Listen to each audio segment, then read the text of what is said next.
Hola, soy Eder Zamarrón y voy a escribir el tema de medicina intensiva frente a COVID-19. Esta charla será algo conceptual, algo de lo que hemos vivido desde que surgió este nuevo coronavirus, cómo ha pasado desde China hasta México y todo lo que nos ha tocado vivir, todos los cambios que hemos tenido con esta situación pandémica. Recordemos una frase muy importante que toma mayor relevancia en estos tiempos de pandemia, que es la unidad de cuidados intensivos más sofisticada del mundo se vuelve extremadamente cara para el paciente si el sistema pre-UCI falla.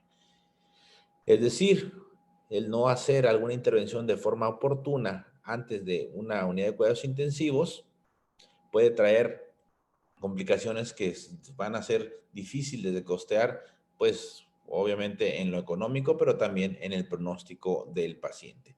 Sin embargo, en la época actual de pandemia, esto nos ha venido a recordar que existen más pacientes graves fuera de UCI que dentro de la misma y que todos debemos estar entrenados para atender un paciente crítico.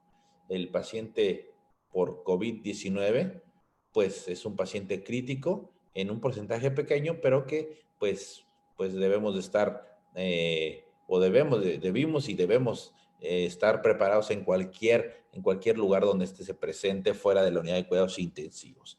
Ahora bien, este coronavirus, pues ya, este virus ya se conocía, es un virus de ARN que llega a tener un resfriado común o inclusive puede o podía causar neumonías en pacientes inmunocomprometidos. Sin embargo, en diciembre de 2019 se logra aislar un nuevo coronavirus. Este nuevo coronavirus venía a partir, o fue transmitido a partir de murciélago, de comer murciélagos, y también se cree que fue pasado a través de un animal doméstico en China, que es el pangolín.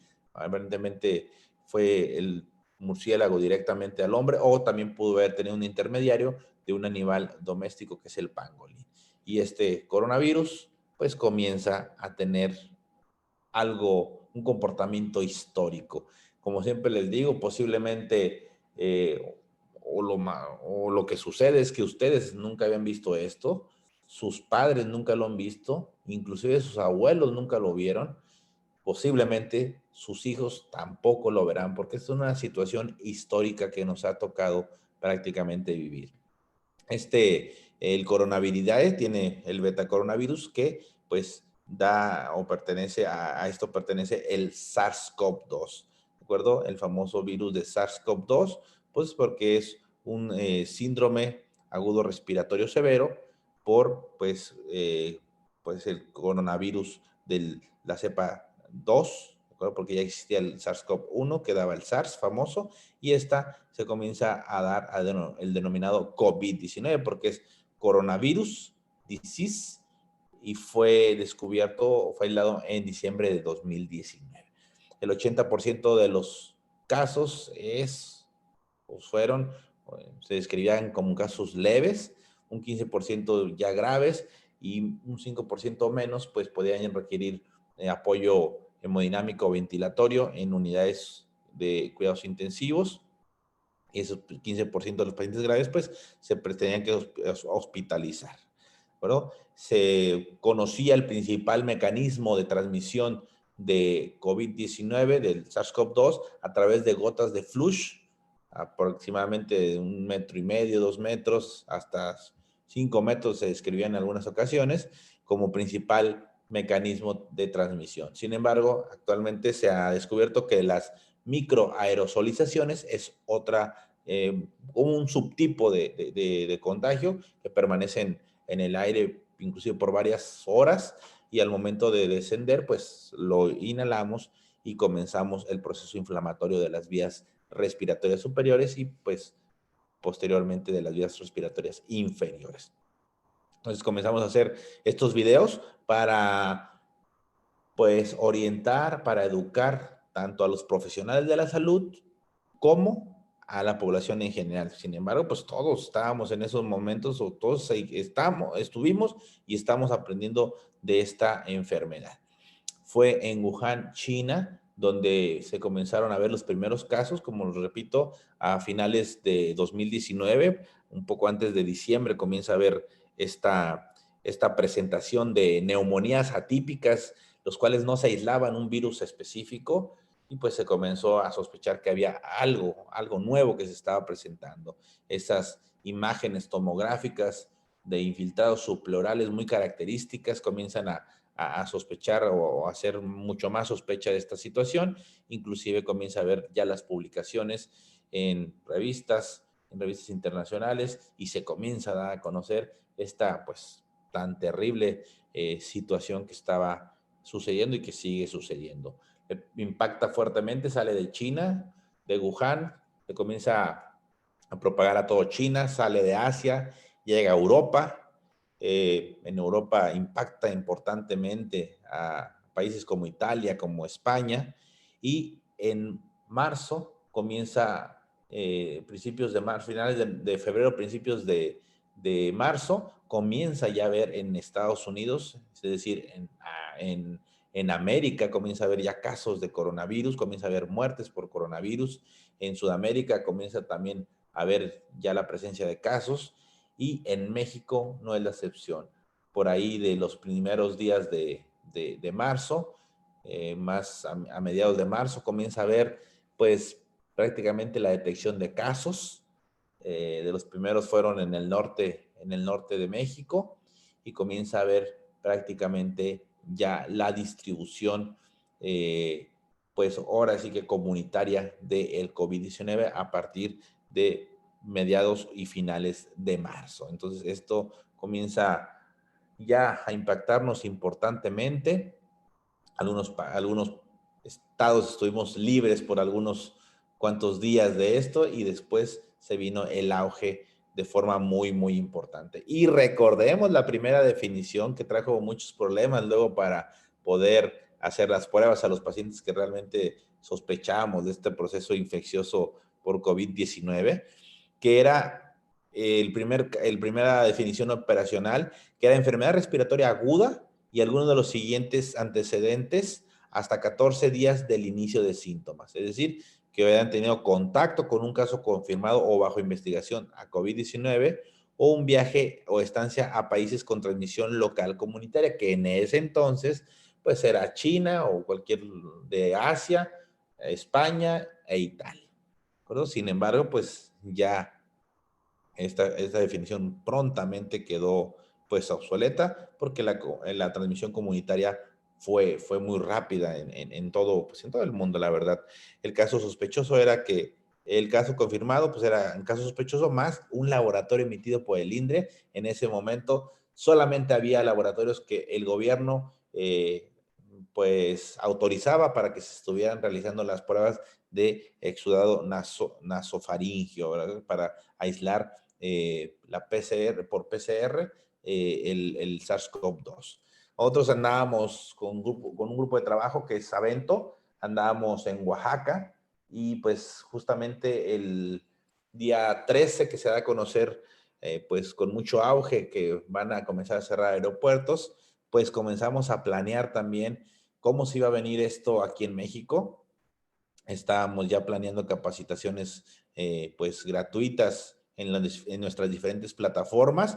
¿Y por qué? Porque al final de cuentas un punto muy importante en la atención de estos pacientes por COVID-19 pues era que los que fallecían de falla respiratoria aguda, de falla respiratoria hipoxémica, por ese proceso inflamatorio pulmonar que causaba síndrome de respiratorio. Y en ese momento decíamos, bueno, estamos preparados para atender los pacientes con SDRA, ventilación mecánica. Sin embargo, un gran porcentaje, inclusive había y hay todavía estadísticas que más del 80% de los pacientes intubados fallecen a causa de COVID-19. Entonces comenzamos nosotros a pensar que solamente era una situación inflamatoria pulmonar. Sin embargo, a lo largo del tiempo, se comienza a saber que es una enfermedad que causa mucho daño en el endotelio.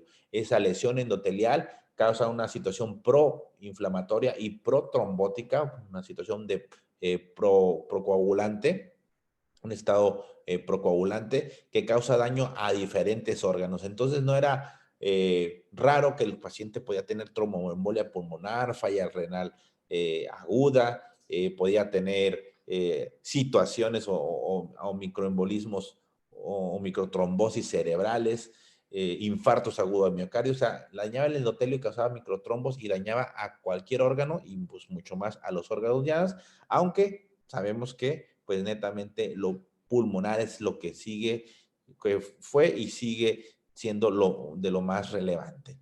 Comienzan a salir ya las publicaciones para el manejo pues dirigido, en este caso solamente a dar soporte a sintomatología, porque no existía ningún fármaco que pudiera cambiar el pronóstico o el trayecto, el transcurso de esta enfermedad. Y pues el 27 de mayo la OMS emite pues sus guías para estar nosotros basándonos y atender pues de la mejor manera. También en México comenzamos a publicar justamente a finales de marzo. Eh, eh, Entre marzo y abril comenzamos ya a planear para sacar lo que es el protocolo de atención para COVID-19 de la Sociedad Mexicana de Medicina de Emergencias, donde pues participamos activamente y comenzamos a transmitir lo que en ese momento China ya nos había dejado como algo de experiencia y ya sentándolo como evidencia. Lamentablemente, no teniendo ningún antiviral que pudiera evitar la replicación del mismo del SARS-CoV-2, lamentablemente no había algo que frenara esta progresión hacia el estado crítico de los pacientes, ni lopinavir con ritonavir, ni interferón, ni hidroxicloroquina, ni tocilizumab, ni acitromicina, y posiblemente el remdesivir tenía cierto efecto de evitar la replicación viral. Pero no había mucho más, no había algo que nos indicara que esto podría funcionar. Después ya se fue sentando poco más lo que es el tratamiento en estos grupos de pacientes, recordando que había ya presentaciones muy clásicas con pacientes que no tenían alguna situación de gravedad, solamente tenían síntomas como dolor de garganta, cefalea, fiebre y malestar general y hasta ahí, y pueden ser tratados en domicilio con solamente analgésicos y antiinflamatorios. Pero había ya pacientes que presentaban datos de alarma como taquicardia, frecuencias respiratorias altas y sobre todo la saturación menor o igual del 93%, que hacen que los pacientes requieran ser atendidos de forma muy estricta.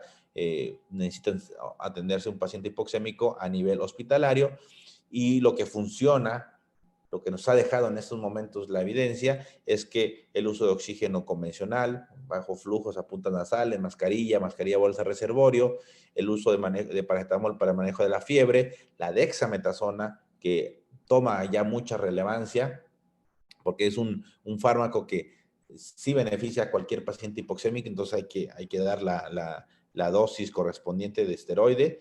La posición pronavigil, que parece que está dando resultados, si se da un apego, si se da una situación de vigilancia continua, se le puede estar dando el pronovigil o pronodespierto, y el remdesivir, que aún tiene ciertas dudas. Habrá una charla correspondiente específicamente de qué sirve, qué no sirve en COVID-19 en cuanto a los fármacos.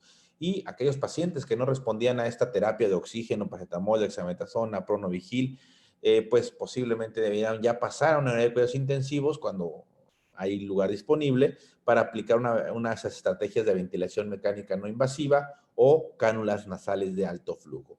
Si fallan estos, no se necesita mucho tiempo. Regularmente a las 2 horas se puede saber si el paciente no está respondiendo, y se administraría una ventilación mecánica invasiva, la posición prona, ya con ventilación invasiva, el uso de paracetamol, dexametasona, y pues la duda que puede tener el remdesivir, que aparentemente puede disminuir pues la estancia hospitalaria, más no así la mortalidad de los pacientes. Entonces, comenzamos ya a tener algo más definido en el abordaje de estos pacientes y con una enfermedad leve, con una enfermedad moderada y con una enfermedad ya grave. En ese entonces se comienza a describir las cánulas nasales de alto flujo, la ventilación mecánica no invasiva, y sí comenzamos a satanizarlos un poco porque decíamos, el virus se va a diseminar de una forma importante y pues hay que evitar a que esos pacientes les demos no invasiva. Sin embargo, se ha demostrado que si tienes un equipo de protección personal adecuado, si estás en un ambiente óptimo, pues realmente la aerosolización y el riesgo de contagio va a ser bajo, ¿verdad? En las cánulas nasales de alto flujo tienen hasta un diámetro de aerosolización de 17.2 centímetros y lo que es el CPAP presión soporte, la ventilación mecánica no invasiva, un poco más de hasta 33.2 centímetros, ¿de acuerdo? Entonces es importante que lo tengamos en cuenta. El casco cefálico aparentemente da el beneficio de tener mucho menos aerosolización. Ahora bien, la identificación del paciente siempre es muy importante y comenzamos a aprender de China este artículo que para mí fue uno de los más importantes que leí y que comencé a analizar o comenzamos como grupo a analizar qué iba a traer beneficio a nuestros pacientes y pues sin lugar a dudas la edad, el conteo linfocítico bajo, el paciente que requería uso de oxígeno de forma rápida, el paciente que tuviera cambios de unos infiltrados pulmonares bilaterales o inclusive ya de infiltrados alveolo-intersticiales, que ya es decir, ya no solamente era una neumonía, sino ya un síndrome respiratorio. Bueno, esos eran datos de alarma, eso es muy, muy importante que lo tengamos en cuenta.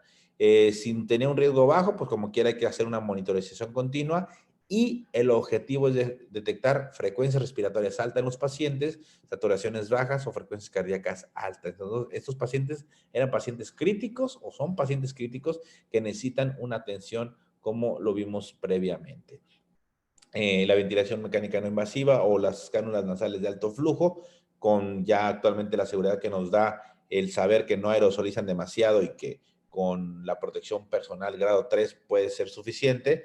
La reanimación restrictiva de líquidos, estos pacientes se perjudican de dejarle soluciones de base o estar pasando cargas porque tienen un aumento en la permeabilidad capilar, ¿de acuerdo? Del endotelio, entonces pues fugan más rápidamente el líquido o la volemia o la fluidoterapia que podamos tener y la posición pronovigil que aparentemente da beneficio cuando se está vigilando de forma apegada a estos pacientes, no hay que dejar pasar muchas horas, un día, 2 días, si no responden pues la ventilación mecánica invasiva sería la opción. ¿Por qué? Porque recuerden que estos pacientes se ha descrito lo que es la hipoxemia silente o la hipoxemia feliz, es decir, esas microtrombos que tienen el capilar pulmonar va a hacer que no exista una buena oxigenación pero que el paciente al momento de tener ese estímulo hipóxico comienza a tener un aumento en el impulso inspiratorio y meter más volumen tidal y comenzar a abastecer las necesidades pues, de oxigenación en esos pacientes, en las zonas que existen libres de esa microtrombosis, pero causarse una lesión autoinducida, que es uno de los conceptos que aparentemente se tienen en la actualidad. Tener volumen tidal bajo, todas las medidas de protección pulmonar que se describen para un paciente con ventilación mecánica se deben de realizar de forma muy, muy, muy estricta. Y algo que ya comenzamos a escribir es que los esteroides comienzan a tener auge. Nosotros tenemos una publicación en el Critical Care Exploration en el cual, pues, en este momento la evidencia no era muy fuerte a favor de lo que son el uso de esteroides, pero pues si teníamos que, al final de cuentas, uno de los pros es que tienen un efecto inmunomodulador muy, muy importante, que eso era lo que se veía venir como un efecto farmacológico benéfico para estos grupos de pacientes, porque sabemos que estos grupos de pacientes pues es una lesión endotelial y es un proceso proinflamatorio importante que deberíamos de controlar. Y efectivamente el grupo Recovery en Gran Bretaña es un grupo más importante de investigación o de los más importantes de investigación en COVID-19, en el brazo que usaban dexametasona a 6 miligramos por cualquier vía, cada 24 horas por 10 días, disminuía la mortalidad a 28 días. Entonces, no había de otra, ya había que comenzar a iniciar el esteroide, que en ese momento estaba controvertido su uso, y aquí, a los que vamos con la evidencia, no nos quedaba ninguna duda, entonces, que se debía comenzar a utilizar la dexametasona a esta dosis con este esquema, o algún esteroide equivalente. Entonces, ya nos quedaba un poco más, o nos ha quedado ya un poco más establecido cómo tratar a estos pacientes, pacientes con hipoxemia, claro que tengan un deterioro neurológico muy importante o que lleguen agónicos por paro respiratorio, entonces hay que manejar la vía aérea avanzada. Los que están con hipoxemia y que no tienen esta situación, pues se puede dar el beneficio del pronovigil, ir monitorizando de forma muy estricta clínicamente, bioquímicamente, que el paciente no tenga deterioro, y pues si es así, se le da el manejo, una vigilancia estrecha más un manejo médico que prácticamente es control de fiebre y el uso de esteroides, y por ahí la tromboprofilaxis que debe de estar presente cuando no haya ninguna contraindicación. Si se requiere manejo avanzado de la vía aérea porque fracasa las estrategias no invasivas de apoyo ventilatorio, entonces pues hay que dar ventilación mecánica protectora más prono.